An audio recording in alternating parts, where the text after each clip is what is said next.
सारथी।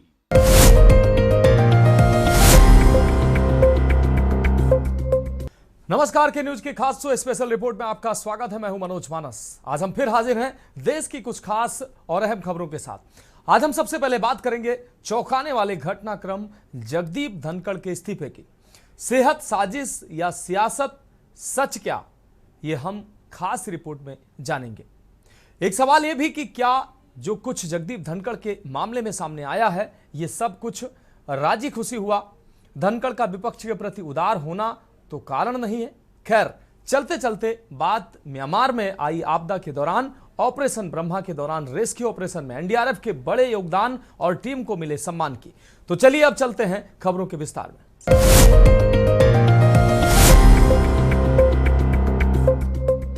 तो special report में पहली अहम रिपोर्ट की बात करते हैं। जगदीप धनखड़ ने 10 जुलाई को एक कार्यक्रम में कहा था, ईश्वर की कृपा रही तो अगस्त 2027 में रिटायर हो जाऊंगा। फिर अचानक स्वास्थ्य का कोई कारण उपराष्ट्रपति पद को वहन करने में बड़ी बाधा कैसे बन गया, यह बड़ा सवाल खड़ा हो गया। जाहिर है कि जगदीप धनखड़ का इस्तीफा चौंकाने वाला घटनाक्रम है।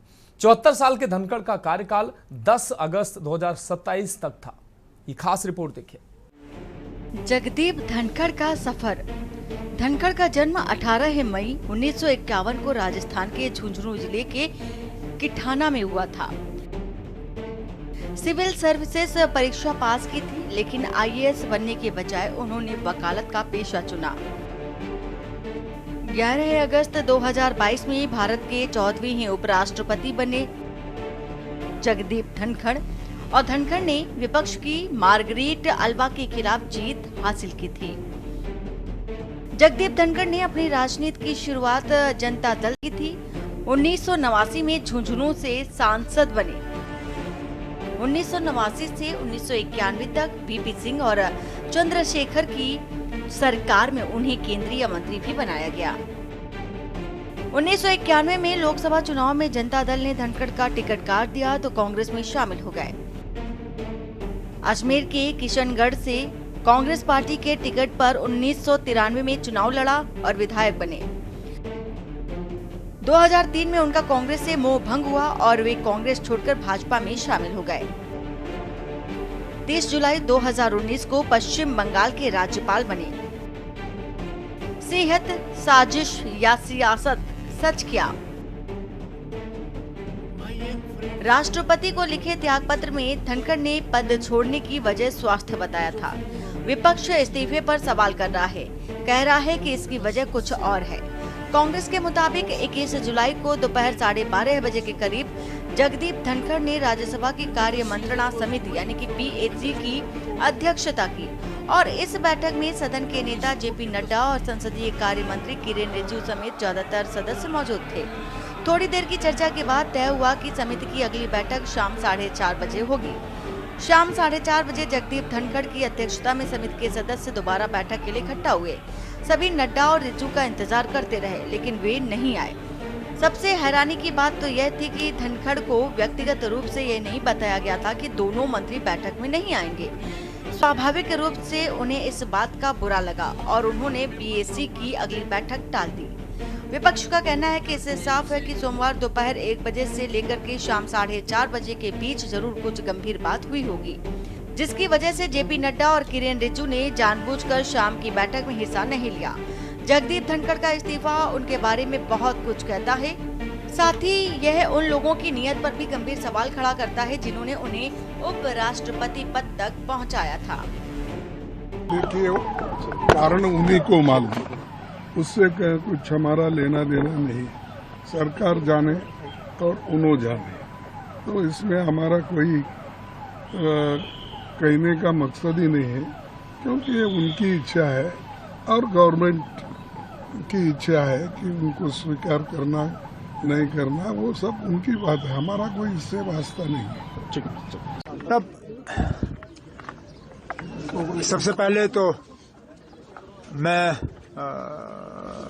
उनकी सेहत की उम्मीद रखूंगा, ऊपर वाले से दुआ करूंगा कि हमारे साबका नायब सदर जो हैं वो सेहतियाब हों, उनकी सेहत ठीक रहे, लंबी उम्र हो, ये पहली मर्तबा है शायद कि नायब सदर मुल्क के उन्होंने इस तरह इस्तीफा दिया। जाहिर सी बात है कि उनकी सेहत ने उन्हें और काम करने की इजाज़त नहीं दी।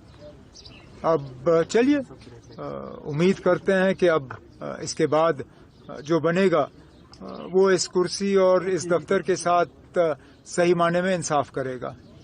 हम लोगों को जानकारी मिली है स्वास्थ्य को लेकर के है, और इतनी उम्र में स्वास्थ्य को लेकर के तो चिंता करनी चाहिए हम सब लोगों को भी।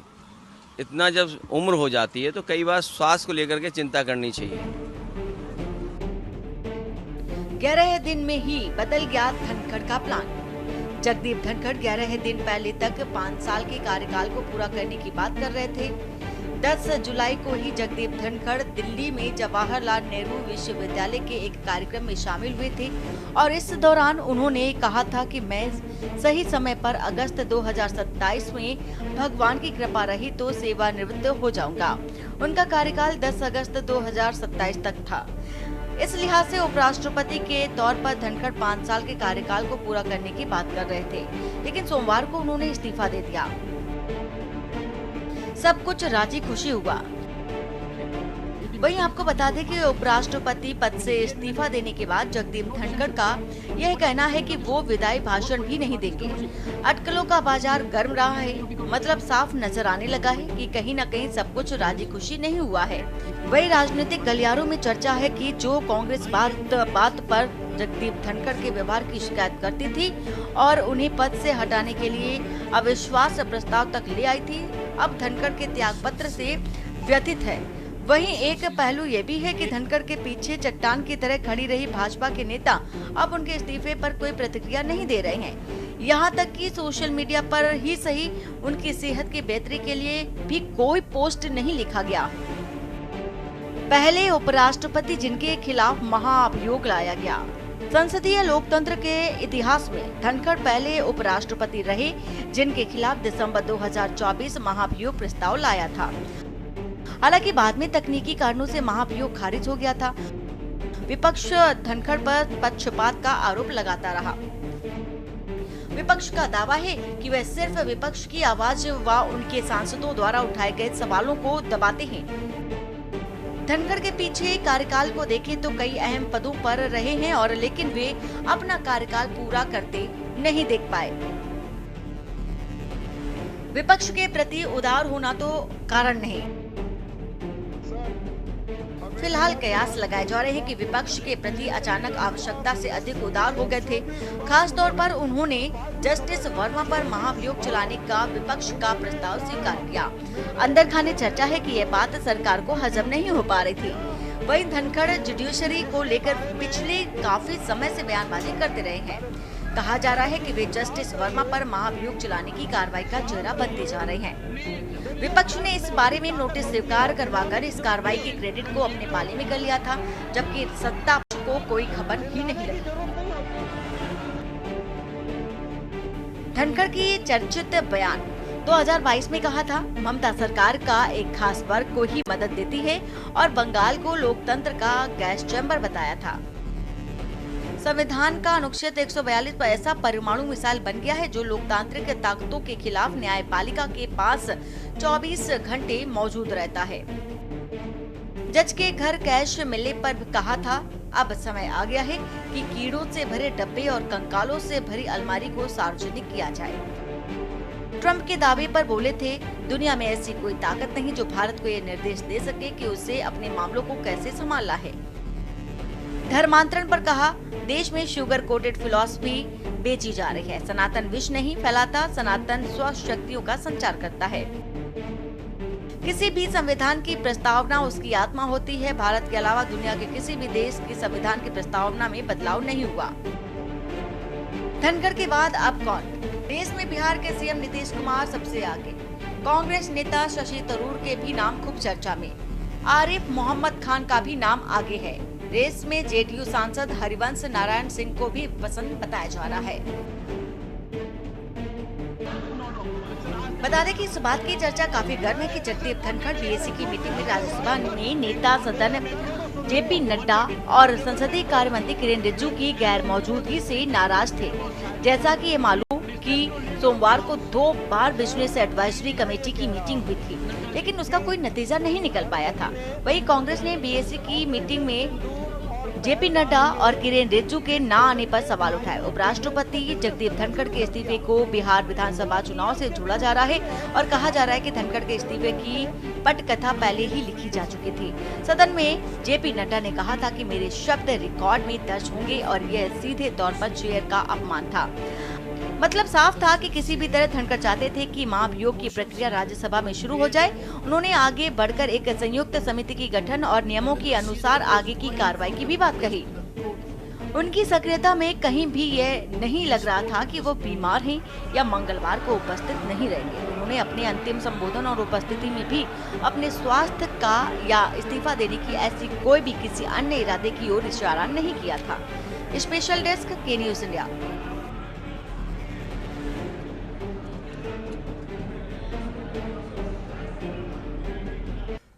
तो फिलहाल स्पेशल रिपोर्ट में वक्त एक अहम ब्रेक का है। ब्रेक के बाद अगली रिपोर्ट की बात करेंगे।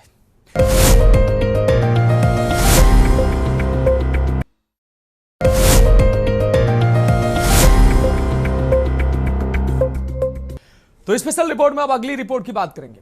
राष्ट्रीय आपदा मोचन बल यानी एनडीआरएफ ने म्यांमार में आई आपदा के दौरान ऑपरेशन ब्रह्मा के तहत रेस्क्यू ऑपरेशन में बड़ा योगदान किया था।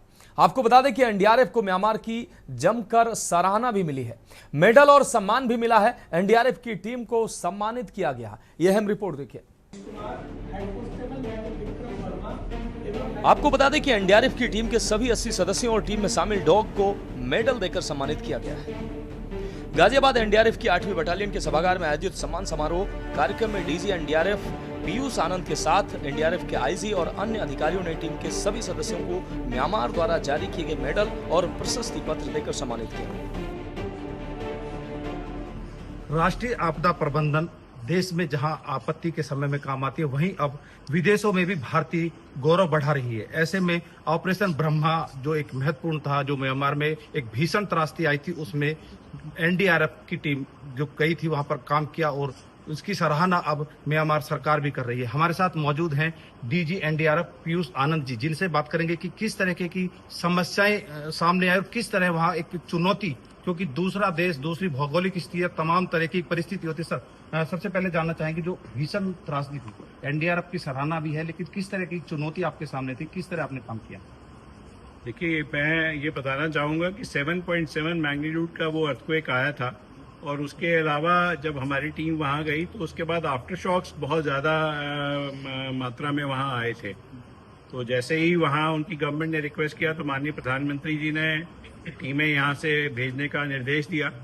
तो हमारी एक टीम वहाँ गई और उतनी विषम परिस्थितियों में आफ्टर शॉक्स आ रहे हैं, हॉट है, ह्यूमिड है, जिस भी बिल्डिंग में आपको रुकने के लिए उन्होंने बताया है, आपको ये पता नहीं है कि वो सेफ है या अनसेफ है। आप जिस भी पॉइंट पे ऑपरेट कर रहे हैं वहाँ पे भी नहीं पता है कि भी आफ्टर शॉक में बगल की दीवार गिर जाएगी, बगल की बिल्डिंग गिर जाएगी, जहाँ पे आप खड़े हैं वो अब कब ज़मीन आपके नीचे से पैर के नीचे खिसक जाएगी। उन परिस्थितियों में वहाँ पे हमारी टीम ने, हमारे जवानों ने, हमारे रेस्क्यूअर्स ने बहुत बहादुरी से काम किया। देखिए, मैं इनको सबसे पहले तो बधाई देना चाहूँगा कि इतनी विषम परिस्थितियों में इतना अच्छा काम किया। दूसरा, मैं ये कहना चाहूँगा कि हमें इसमें संतुष्ट नहीं होना है। हमें हमेशा अपने एक्सपीरियंसेस के बेसिस पे इंट्रोस्पेक्शन करना है, आत्ममंथन करना है कि कल को ईश्वर न करे दोबारा हमें ऐसी जगह जाना पड़े तो हम इस बार से और क्या बेहतर कर सकते हैं। बिकॉज प्रयास हमारा हमेशा ये रहना चाहिए कि पिछली बार से हम लोग का अगला प्रयास, अगला ऑपरेशन पिछली बार से बेहतर। धन्यवाद। ये थे हमारे साथ पीयूष आनंद जी, डीजी एनडीआरएफ, जिन्होंने कहा है कि हमें अपने किसी भी कार्य से संतुष्ट नहीं होना है, लगातार प्रयास करना है और बेहतर करने के लिए, जिससे कि हम मानवीय जीवन को बचा सकें। के न्यूज संवाददाता जयवीर मावी से बात करते हुए पीयूष आनंद ने बताया कि म्यांमार में आई भीषण आपदा के समय देश के प्रधानमंत्री नरेंद्र मोदी ने एनडीआरएफ को आपदा के समय रेस्क्यू ऑपरेशन करने के निर्देश दिए, जिसके बाद एनडीआरएफ की 80 सदस्यीय एक टीम तत्काल रवाना हुई और विषम परिस्थितियों में भीषण गर्मी से जूझते हुए वहां पर रेस्क्यू ऑपरेशन चलाया। म्यांमार में आई भीषण त्रासदी के बाद भारतीय एनडीआरएफ की टीम ऑपरेशन ब्रह्मा के तहत म्यांमार पहुंची और उस टीम के सदस्य मंजू भाटी हमारे साथ मौजूद है। इनसे बात करेंगे कि आखिर जब वो म्यांमार में गए और क्योंकि वहां पर गर्मी थी, किस तरह की समस्याएं उनको झेलनी पड़ी, किस किस तरह की समस्याओं का सामना करना पड़ा। और ऑपरेशन की बात करें तो कितना कठिन ऑपरेशन था। मंजू जी, जानना चाहेंगे कि कितना कठिन ऑपरेशन आपको लिए था। नमस्कार सर, मैं सिपाही मंजू भाटी। वहाँ पे कठिनाई ये थी कि एक तो आफ्टर शॉक आ रहे थे, दूसरा वहाँ पे गर्मी का मौसम था, क्योंकि हम यहाँ पे थे जब मार्च अप्रैल में अपने नॉर्मल मौसम होता है, थोड़ी सी गर्मी एंट्री मारती है लेकिन सर्दी ज़्यादा होती है, लेकिन वहाँ पे बिल्कुल हमारे जून जुलाई जैसा मौसम था। तो एकदम से मौसम चेंज हुआ, वहाँ बहुत ज़्यादा गर्मी और आपका आफ्टर शॉक की सबसे ज़्यादा प्रॉब्लम थी। मंजू जी, वहाँ क्योंकि माहौल की बात करें, दूसरा देश था, तो वहाँ पर किस तरह की समस्याएं को आपका सामना करना पड़ा और किन किन परिस्थितियों में आपने वहाँ पर काम किया? सर, समस्याएं एक ही थी कि हमें आफ्टर शॉक का सामना करना पड़ रहा था। दूसरी कंट्री थी तो इतना सामना थोड़ा सा भाषा से रिलेटेड था, लेकिन वहाँ पे ट्रांसलेटर मौजूद थे जो हमें अच्छे से कोऑपरेट कर रहे थे। बाकी कंट्री बहुत ही कोऑपरेटिव है, हमें हर चीज़ में उन्होंने कोऑपरेट किया है। अच्छा, कितने ग्रुप में आप लोग गए थे, कितनी टीम आपकी थी और किस किस तरह से कितनी जान आपने बचाई? आपकी अगर बात करें, जिस तरह वहाँ पर अभी डीजी सर ने भी बताया था कि आप विशेष अनुरोध पर आपने देर रात भी वहाँ पर काम किया। यस सर, हमारी टीम तो एक ही गई थी, लेकिन साइट हमें 6 मिली थी, तो हमने 2 साइट पे काम किया था, 1 और 6।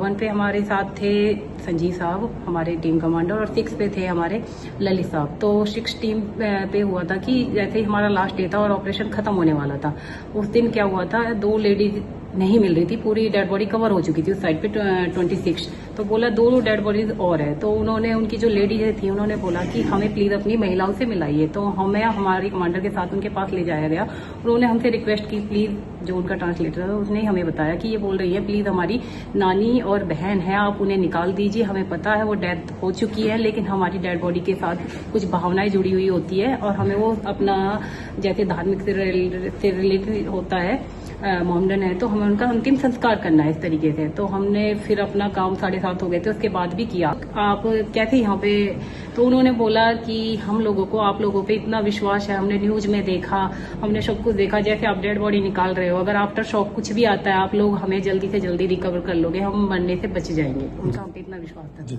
धन्यवाद। ये थे हमारे साथ ऑपरेशन ब्रह्मा की टीम की सदस्य मंजू भाटी, जिन्होंने कहा कि जो ऑपरेशन था वो काफी चुनौतीपूर्ण था, लेकिन सफलता के बाद कहीं ना कहीं अब एक आत्मसंतुष्टि की बात करें या फिर आगे बढ़ने की बात करें, तो पूरा एक कार्यक्रम जो था, जो योजना थी, यानी कि कहें तो एक ऑपरेशन पूरी तरह से सफल रहा।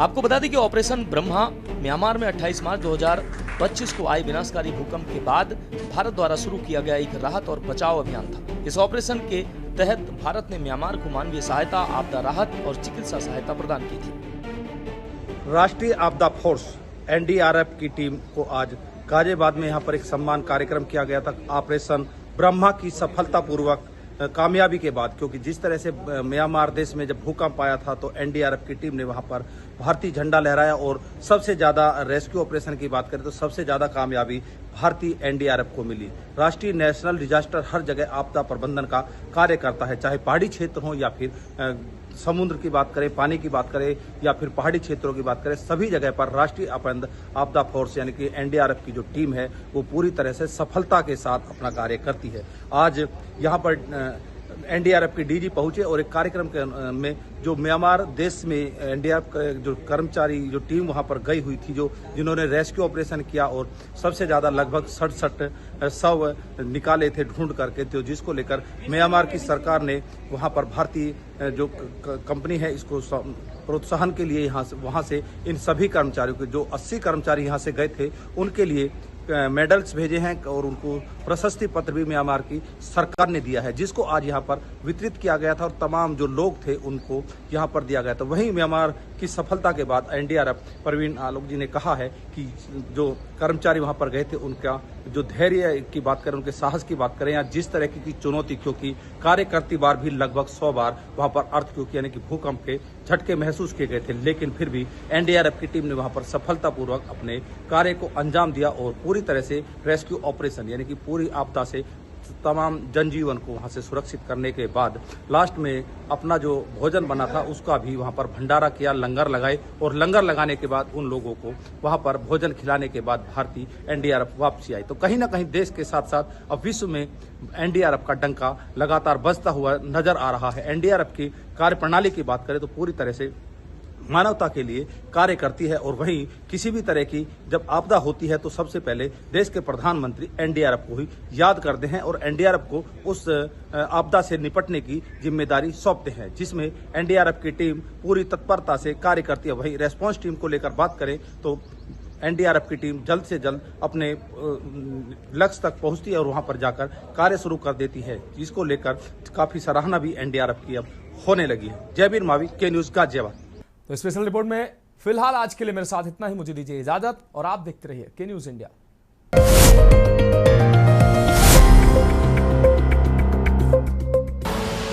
आप देख रहे हैं के न्यूज, खबरों का सारथी।